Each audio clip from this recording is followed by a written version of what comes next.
Hi, my name is Phil Proctor, and I was a presenter tonight, a celebrity presenter, no less. And I had an absolutely wonderful time.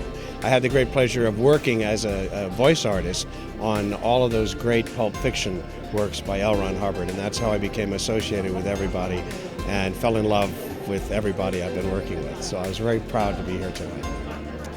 What I really enjoyed the most was watching all of the talented people receiving their awards and seeing what they looked like and hearing their personal stories. That for me was really enlightening and very heartwarming, because you know, when you're in the acting industry, people look a certain way.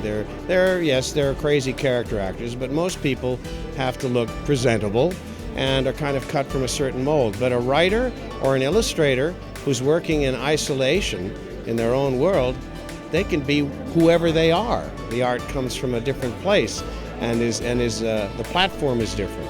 So to see these people and to see their bright shining spirits and to see how enthusiastic they were, not only about their work but about the ability to receive recognition for it from L. Ron Hubbard and this wonderful foundation, that for me was a real treat, and I thoroughly enjoyed it. I think what was most impactful to me about the evening was the fact that it's a silver anniversary, that this has been going on for 25 years, and that so many of the giant writers that influenced me in my childhood and helped to encourage me to write with the Firesign Theater group, which combines science fiction and fantasy with satiric, social satire and things like that. That for me, to feel the sense of the history of it was, again, a very powerful and impactful thing. I love that. Well, the thing that's so amazing about Mr. Hubbard, which I can attest to having worked in many, portraying characters in so many of his Pulp Fiction pieces, is the extraordinary breadth of his knowledge and his understanding of the human spirit and his understanding of relationships between men and women. All of the aspects that go into good storytelling, you know, a clear, defined understanding of the milieu that you're writing about, and then how the people particularly operate within the context of that.